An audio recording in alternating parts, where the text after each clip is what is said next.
Poyya Madathumpady smart village office എല്ലാ സൗകര്യങ്ങളോടും കൂടി 3 മാസത്തിനുള്ളിൽ പ്രവർത്തന സജ്ജമാക്കണമെന്ന് ഹൈക്കോടതി.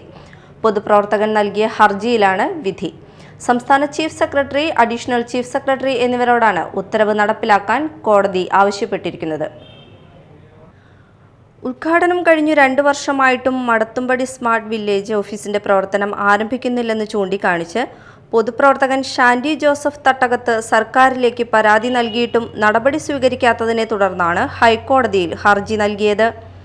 2 മാസത്തിനുള്ളിൽ ഈ വിഷയത്തിൽ തീർപ്പുണ്ടാക്കാൻ ഉത്തരവിട്ടെങ്കിലും സംസ്ഥാനത്തിന്റെ ധനസ്ഥിതി മോശമായതിനാൽ പൊയ്യ ഗ്രൂപ്പ് വില്ലേജ് വിഭജിച്ച് മടത്തുംപടി സ്മാർട്ട് വില്ലേജ് പ്രവർത്തിപ്പിക്കാൻ മതിയായ ജീവനക്കാരെ നിയമിക്കാൻ സാധ്യമല്ല എന്നുള്ള ഉത്തരവാണ് സർക്കാർ പുറപ്പെടുവിച്ചത്. ഇതിനെ തുടർന്ന് ഷാൻഡി ജോസഫ് തട്ടകത്ത് വീണ്ടും ഹൈക്കോടതിയിൽ ഫയൽ ചെയ്ത ഹർജിയിലാണ് അനുകൂല വിധി. മടത്തുംപടി നിവാസികളെ സംബന്ധിച്ച് അവരുടെ വില്ലേജ് ഓഫീസിൽ പൊയ്യയിലോട്ട് വരണമെങ്കിൽ അവിടെ നിന്ന് 5-6 കിലോമീറ്റർ യാത്ര ചെയ്ത് മാളയിൽ വന്ന് മാളയിൽ നിന്ന് മറ്റൊരു ബസ് കയറി 4-5 കിലോമീറ്റർ യാത്ര ചെയ്തിട്ട് വേണം പൊയ്യ ഗ്രൂപ്പ് വില്ലേജ് ഓഫീസിലെത്താൻ. യാത്ര വളരെ ദുരിതമാണ്.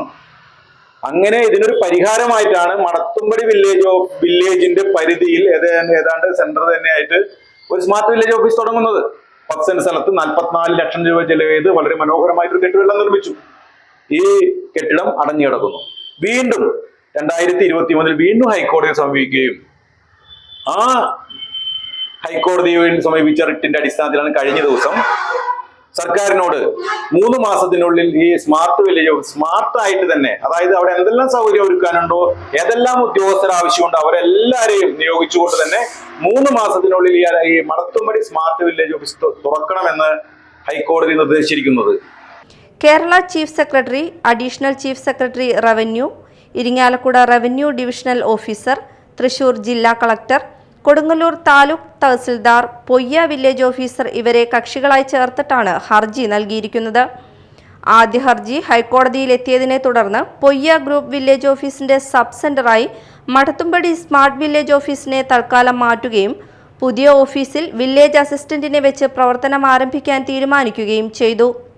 അതിനായി പൊയ്യ വില്ലേജിൽ നിന്നും ഒരു ഉദ്യോഗസ്ഥനെ മടത്തുംപടി വില്ലേജിലേക്ക് അയക്കുകയും ഉച്ചവരെ അവിടെ ജോലിക്ക് നിശ്ചയിക്കുകയും ചെയ്തു. അവിടെ വരുന്ന അപേക്ഷകൾ വാങ്ങി പൊയ്യ വില്ലേജിൽ കൊണ്ടുവന്ന് അടുത്ത ദിവസങ്ങളിൽ തിരിച്ച് മടത്തുംപടി വില്ലേജിൽ എത്തിച്ച് കക്ഷികൾക്ക് നൽകുക എന്ന പ്രവർത്തനമാണ് നടന്നുകൊണ്ടിരിക്കുന്നത്.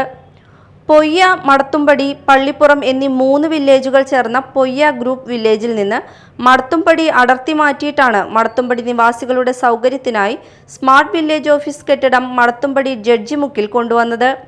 മടത്തുംപടി വില്ലേജ് നിവാസികളുടെ ഈ ബുദ്ധിമുട്ടിന് പരിഹാരമായിട്ടാണ് 44 ലക്ഷം രൂപ ചിലവഴിച്ച് നിർമ്മിതി കേന്ദ്രമാണ് വില്ലേജ് ഓഫീസിന്റെ പണി പൂർത്തീകരിച്ചിട്ടുള്ളത്. 4.5 വർഷമായിട്ടും സ്മാർട്ട് വില്ലേജ് ഓഫീസായി ആരംഭിക്കാത്തതിനെതിരെ ജനങ്ങൾക്കിടയിൽ വലിയ തോതിലുള്ള പ്രതിഷേധം ഉയർന്നിരുന്നു. ഇക്കാര്യം മീഡിയ ടൈം പലവട്ടം വാർത്തകൾ നൽകിയിരുന്നു. Media time, Mala.